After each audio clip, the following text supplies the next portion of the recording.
ജനങ്ങൾക്ക് വേണ്ടി സംസാരിക്കുമ്പോൾ ഞാൻ UDF അകത്ത് വന്നാലും അൻവർ ഇത് തന്നെയാണ്. ഇവർക്ക് പല ഏർപ്പാടുണ്ടാകും. ചില ആളുകൾക്ക് അവർക്ക് ഞാൻ നാളെ തടസ്സമാകും. അപ്പം എന്താ, എന്നെ ഫിനിഷ് ചെയ്യണം. അപ്പം ഞാൻ രംഗത്തുണ്ടാകാൻ പാടില്ല. അപ്പം എന്താ അവർ പറയുന്നത്? ഞാൻ ഷൗക്കത്തിനെ അംഗീകരിച്ചില്ല, സ്ഥാനാർത്ഥിനെ അംഗീകരിച്ചു. ഞാൻ എന്താ പറഞ്ഞത്? തലേ ദിവസം UDF നിർത്തുന്ന ഏത് സ്ഥാനാർത്ഥിയായാലും അടിവരട്ടു, ഏത് ചെകുത്താനായാലും നമ്മളെ പ്രയോഗമാണ്.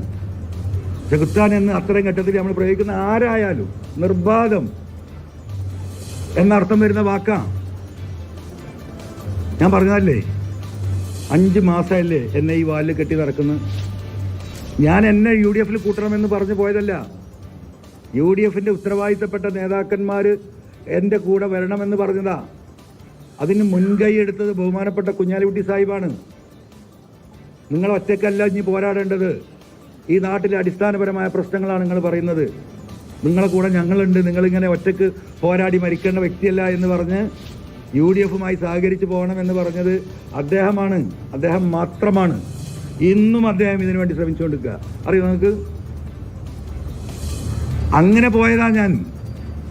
ആ പോയ എന്നെ ആ UDF യോജിപ്പിക്കാൻ പഠിച്ച പണി 18 അദ്ദേഹം നോക്കിയിട്ടും പാണക്കാട് തങ്ങൾ ഉൾപ്പെടെ നോക്കിയിട്ടും സംഗതി നടക്കുന്നില്ല. നടക്കാത്തതിന് വേറെ കാരണങ്ങളുണ്ട്. അതെനിക്ക് പറയാനുള്ളത് നിലമ്പൂരിലെ ജനങ്ങളോട്. അത് നമ്മൾ പിന്നീട് ആലോചിച്ച് പറയും.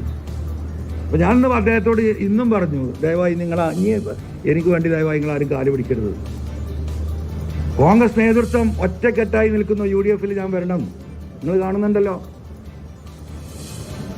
കോൺഗ്രസിന്റെ പ്രവർത്തകർ, UDF പ്രവർത്തകർ, മുസ്ലിം ലീഗിന്റെ പ്രവർത്തകർ, ഇവിടുത്തെ സാമുദായിക കക്ഷികൾ ഈ പിണറായിസം അവസാനിപ്പിക്കാൻ